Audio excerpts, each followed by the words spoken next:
Mean राशि वालों, अपने साथी मनुष्यों से श्रेष्ठ होने में कोई महानता नहीं है। सच्ची महानता अपने पूर्व स्वरूप से श्रेष्ठ होने में है। यह विचार केवल एक दर्शन नहीं है, बल्कि मीन राशि के जातकों के लिए आने वाले 15 दिनों की ब्रह्मांडीय रूपरेखा है। हम 2 जनवरी 2026 से 16 जनवरी 2026 के उस विशेष कालखंड में प्रवेश कर रहे हैं, जो काल पुरुष की अंतिम राशि मीन राशि के लिए एक निर्णायक मोड़ साबित होने वाला है। यदि आप मीन राशि के जातक हैं, तो ध्यान दीजिए। मेरे सामने मौजूद ज्योतिषीय गणनाएं और ग्रहों का यह दुर्लभ संयोग एक स्पष्ट संकेत दे रहा है। यह पखवाड़ा आपके लिए एक सामान्य समय नहीं, बल्कि एक कार्मिक चक्र है। यहाँ प्राचीन सिद्धांत जैसा बोओगे वैसा काटोगे पूरी तरह सक्रिय होने वाला है। मैं आपको यहाँ झूठे सपने दिखाने नहीं, बल्कि वास्तविकता के लिए तैयार करने आया हूँ।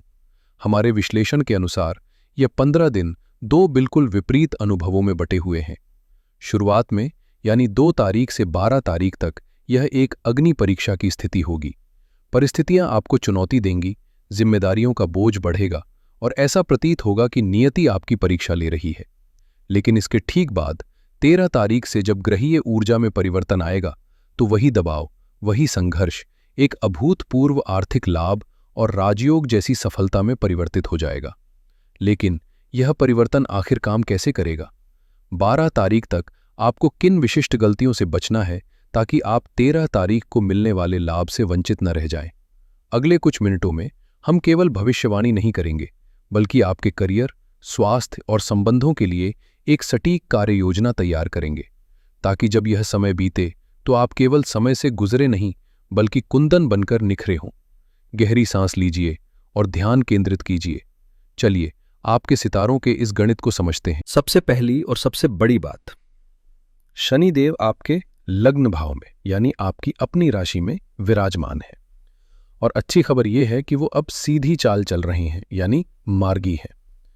शनि जब लग्न में होते हैं तो वो आपकी पर्सनैलिटी को बहुत गंभीर और जिम्मेदार बना देते हैं।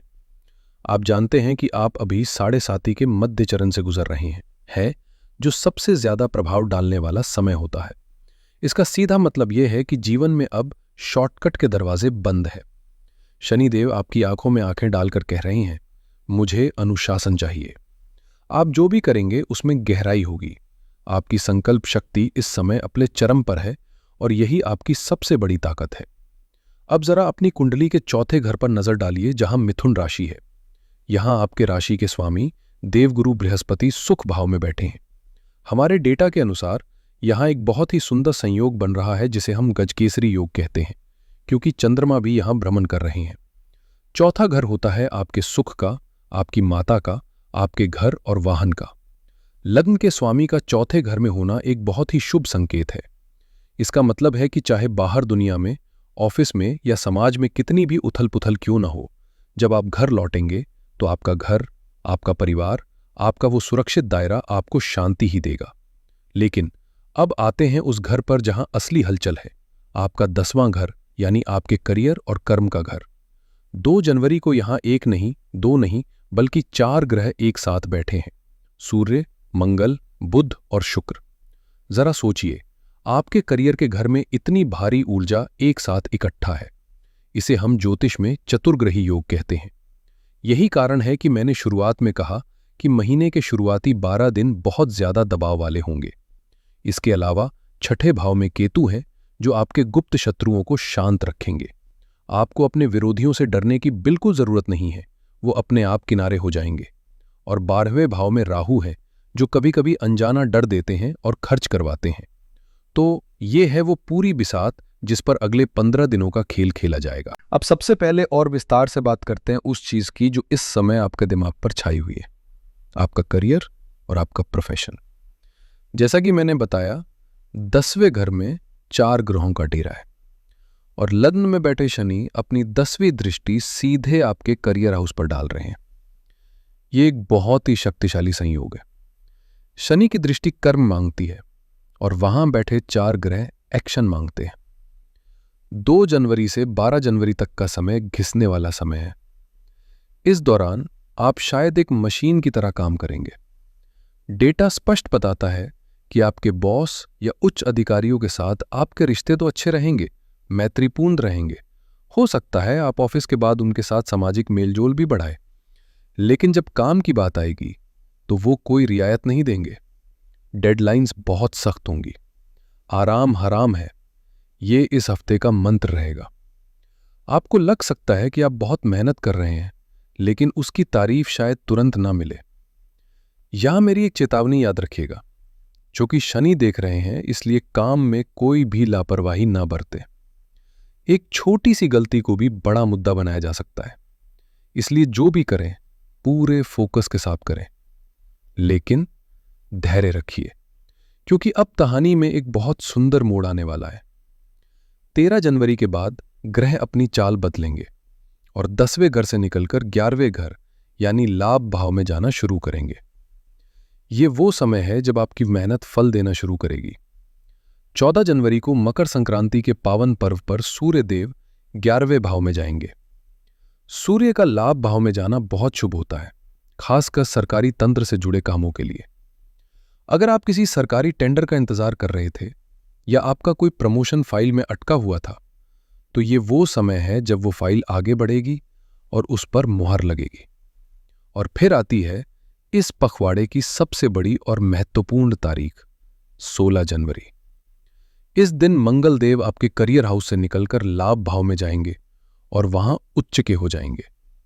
मंगल ऊर्जा है और लाभ भाव में उच्च का मंगल मतलब छप्पर फाड़ की सफलता। जो लोग रियल एस्टेट, निर्माण कार्य, मशीनरी या वकालत के पेशे में हैं, उनके लिए 16 जनवरी के बाद का समय किसी राजयोग से कम नहीं है।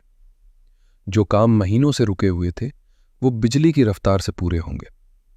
डेटा ये भी संकेत देता है कि आपको कोई नई जिम्मेदारी या कोई ऊंचा पद मिल सकता है। इसे हम विजय तिलक कह सकते हैं। तो निष्कर्ष ये है कि शुरुआत के 10 से 12 दिन सिर्फ इनपुट देने के हैं। शिकायत मत कीजिएगा, क्योंकि 13 तारीख के बाद जो आउटपुट मिलेगा वो आपकी उम्मीदों से कहीं ज्यादा होगा। अब बात करते हैं लक्ष्मी की, यानी आपके धन और आर्थिक स्थिति की। क्या आपकी जेब भारी होगी? इसका जवाब है हां, और बहुत भारी होगी, लेकिन आपको समय का ध्यान रखना होगा। हमारे पास जो डेटा है वो आपके वित्त को 2 भागों में बांटता है। शुरुआत में यानी 2 जनवरी से 12 जनवरी तक शुक्र 10वें घर में है और राहु 12वें घर में। 12वां घर खर्च का होता है। इस दौरान आपका मन खुद पर पैसा खर्च करने का करेगा। हो सकता है आप कोई नया वाहन खरीदें, अपने लिए अच्छे कपड़े खरीदें या दोस्तों के साथ पार्टियों में पैसा खर्च करें। ये खर्च आपको खुशी देगा, ये कोई बुरा खर्च नहीं है। लेकिन राहु वहां बैठा है, तो बजट बिगड़ने का खतरा हमेशा बना रहेगा। इसलिए थोड़ा हाथ खींचकर चलें तो बेहतर होगा। असली आर्थिक जादू तब शुरू होगा जब शुक्र 12 बजे जनवरी को और मंगल 16 जनवरी को मकर राशि यानी आपके 11वें घर में प्रवेश करेंगे। जरा इसके पीछे के ज्योतिषीय तर्क को समझिए। मंगल आपके धन भाव के स्वामी हैं, यानी आपकी सेविंग्स के मालिक हैं, और शुक्र आपके 8वें घर यानी अचानक लाभ के स्वामी हैं। ये दोनों ग्रह 11वें घर में जाकर मिल रहे हैं और मंगल वहां अपनी सबसे मजबूत अवस्था में यानी उच्च के हो रहे हैं। इसका मतलब है आर्थिक शिखर। अगर आपका पैसा कहीं फंसा हुआ था, किसी ने उधार लिया था और लौटा नहीं रहा था, तो वो 16 जनवरी के बाद वापस आने की पूरी संभावना है। पैसा सिर्फ मेहनत से नहीं, बल्कि आपकी बुद्धि और रणनीति से आएगा। बुध का भी गोचर वहां हो रहा है। तो अगर आप शेयर मार्केट की समझ रखते हैं या बिजनेस में कोई नई डील करने जा रहे हैं, तो वो आपको बड़ा मुनाफा देगी। एक से ज्यादा जगहों से इनकम आने के प्रबल योग है। हो सकता है कोई पुराना निवेश अचानक मैच्योर हो जाए या पैतृक संपत्ति से कोई लाभ मिल जाए। लेकिन यहां एक बहुत बड़ी सावधानी बरतनी होगी। धन के मामले में एक चेतावनी है। 15 और 16 जनवरी को मंगल की दृष्टि आपके 5वें भाव पर भी पड़ेगी, जहां वो नीच के होते हैं। इसका मतलब है शेयर बाजार और सट्टेबाजी में बहुत ज्यादा सावधानी बरतें। 15 जनवरी से 31 जनवरी के बीच एक दिन की ट्रेडिंग या बहुत जोखिम भरे निवेश में बिना सोचे समझे पैसा ना लगाएं। लंबी अवधि का निवेश ठीक है, लेकिन जुआ खेलने की कोशिश न करें, वरना राहु और नीच की दृष्टि नुकसान करवा सकती है। पैसा और करियर तो जीवन का एक हिस्सा है, लेकिन दिन के अंत में हम घर लौटते हैं अपने परिवार के पास। तो घर का हाल क्या है? यहां आपके लिए बहुत ही अच्छी खबर है। आपके चौथे घर में देवगुरु बृहस्पति और चंद्रमा का होना और परिवर्तन योग का बनना ये दिखाता है कि घर का माहौल स्वर्ग जैसा हो सकता है। अगर आपकी माताजी की सेहत पिछले कुछ समय से खराब थी तो उसमें जादुई सुधार देखने को मिलेगा। डेटा बताता है कि आप परिवार के साथ किसी तीर्थ यात्रा पर जा सकते हैं या घर में कोई पूजा पाठ, कीर्तन या सत्संग का आयोजन हो सकता है। आप अपने बड़ों का, अपने माता पिता का बहुत सम्मान करेंगे और उनका आशीर्वाद इस समय आपके लिए एक सुरक्षा कवच का काम करेगा। लेकिन रिश्तों में हर जगह सब कुछ इतना आसान नहीं है। प्रेम और संतान के मामले में यहां एक रेड फ्लैग है। आपको थोड़ा संभलना होगा, विशेषकर 15 और 16 जनवरी की तारीखों के आसपास। क्यों? क्योंकि मंगल 11वें घर से सीधे 5वें घर यानी संतान और प्रेम के भाव को देख रहे हैं। आपके बच्चों के साथ आपका कोई वैचारिक मतभेद हो सकता है। हो सकता है बच्चा किसी बात की जिद करे या वो अपनी पढ़ाई या करियर को लेकर थोड़ा बागी हो जाए। मेरी सलाह यह है कि उन पर चिल्लाए नहीं, अपना फैसला उन पर थोपे नहीं। मंगल की इस उग्र ऊर्जा को शांति से संभालें। वही अगर हम आपकी लव लाइफ की बात करें तो बुध, जो आपके 7वें घर यानी पार्टनर के स्वामी हैं, वो 17 जनवरी तक 10वें घर में थोड़े कमजोर स्थिति में है। अगर आप अपने पार्टनर के साथ कहीं घूमने जा रहे हैं तो छोटी मोटी बात पर झगड़ा हो सकता है। ये भी चेतावनी देता है कि यात्रा के दौरान आपके पार्टनर की सेहत थोड़ी बिगड़ सकती है या उनका कोई कीमती सामान चोरी हो सकता है। इसलिए एक दूसरे का एक्स्ट्रा ख्याल रखें। लेकिन घबराने की बात नहीं है। 17 जनवरी के बाद जैसे ही बुध राशि बदलेंगे, रिश्तों में फिर से वही पुरानी मिठास घुल जाएगी। अब मैं कुछ मिनट विशेष रूप से अपनी उन माताओं और बहनों के लिए लेना चाहता हूं जो गृहिणियां हैं, जो घर को संभालती हैं। आप घर की धुरी है और मीन राशि की महिलाओं के लिए ये 15 दिन बहुत खास है। ज्योतिष की दृष्टि से देखें तो आपके लिए 3 बड़ी घटनाएं घट रही हैं। सबसे अच्छी खबर यह है कि आपके राशि स्वामी देवगुरु बृहस्पति आपके चौथे भाव यानी घर के सुख के भाव में बैठे हैं। इसका सीधा मतलब है कि इस दौरान घर में आपका मान सम्मान बहुत बढ़ेगा।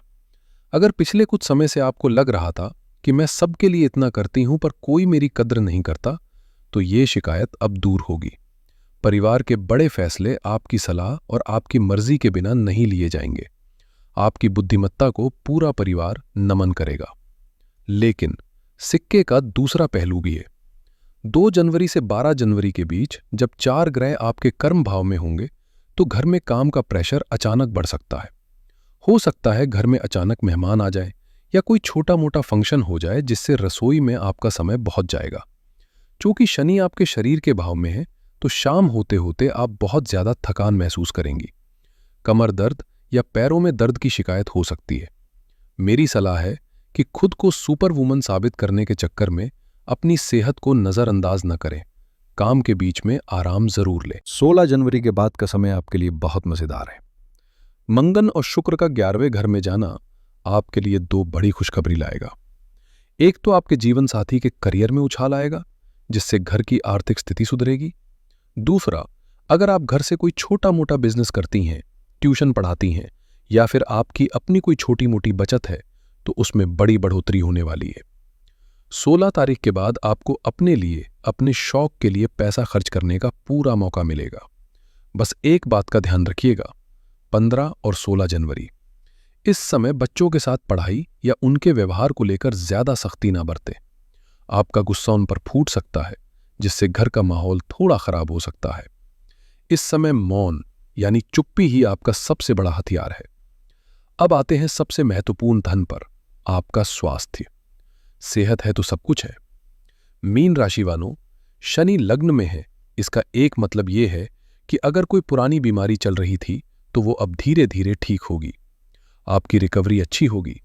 आप खुद को मानसिक रूप से ज्यादा फिट महसूस करेंगे। लेकिन 2-3 छोटी छोटी बातों का ध्यान रखना है। 2 से 12 जनवरी के बीच अत्यधिक काम और भागदौड़ की वजह से शारीरिक टूट फूट और थकान रहेगी। इसे नजरअंदाज न करें, नींद पूरी लें। 15 से 16 जनवरी के आसपास जब मंगल राशि बदल रहे होंगे तो सिरदर्द या माइग्रेन की समस्या आपको परेशान कर सकती है। केतु छठे भाव में है तो कभी कभी नसों में थोड़ी संवेदनशीलता रह सकती है। और हां, 12वें घर का राहु कभी कभी मन में अजीब से वहम डालता है, एक अनजाना भय कि कहीं कुछ बुरा न हो जाए। यह सिर्फ राहु का छलावा है। इसे सच न माने और अपने मन को मजबूत रखें। एक विशेष सावधानी ये भी है कि राहु 12वें भाव में है और शनि की दृष्टि 10वें पर है। वाहन चलाते समय या सड़क पार करते समय सावधानी बरतें। 15 जनवरी तक मशीनरी से जुड़ी चोट लगने का हल्का योग है। जल्दबाजी बिल्कुल न करें। याद रखें कि सावधानी हटी दुर्घटना घटी।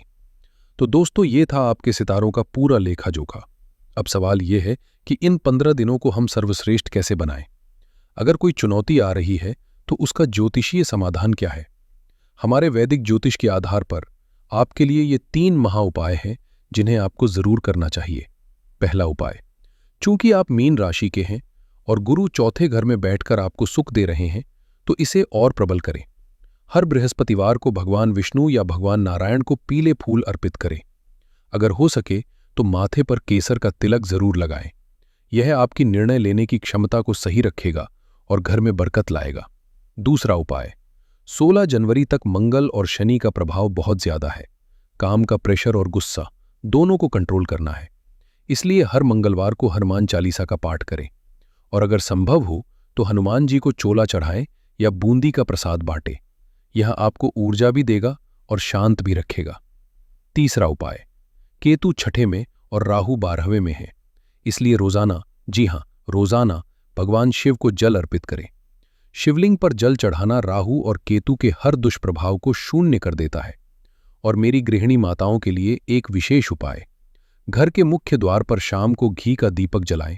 ये घर में सुख शांति बढ़ाएगा और नकारात्मक ऊर्जा को दूर रखेगा। दोस्तों, याद रखिएगा, 16 जनवरी तक का समय आपकी तपस्या का है। शनिदेव आपके लग्न में बैठकर देख रहे हैं कि आप कितनी मेहनत कर सकते हैं। आप दबाव में बिखरते हैं या निखरते हैं। डरिए मत, आपका सुनहरा समय बस दरवाजे पर दस्तक दे रहा है। अपनी संकल्प शक्ति को मजबूत रखें, अपने ईगो को साइड में रखें और सिर्फ अपने कर्म पर फोकस करें। 16 तारीख के बाद जब आप पीछे मुड़कर देखेंगे तो आप पाएंगे कि आप पहले से ज्यादा अमीर, ज्यादा सफल और ज्यादा मजबूत हो चुके हैं। अगर आपको ये जानकारी, ये विश्लेषण पसंद आया तो इसे लाइक जरूर करें। अपने मीन राशि के दोस्तों और परिवार के साथ शेयर करें ताकि वो भी इस समय का लाभ उठा सकें। और हाँ, कमेंट में हर हर महादेव लिखना ना भूलें, क्योंकि उनकी कृपा के बिना कोई ग्रह कुछ नहीं कर सकता। चैनल को सब्सक्राइब कर लें ताकि महीने के अगले भाग का वीडियो आप मिस न करें। बहुत जल्द ही मिलेंगे एक नई वीडियो के साथ। तब तक के लिए खुश रहें, स्वस्थ रहें। हर हर महादेव।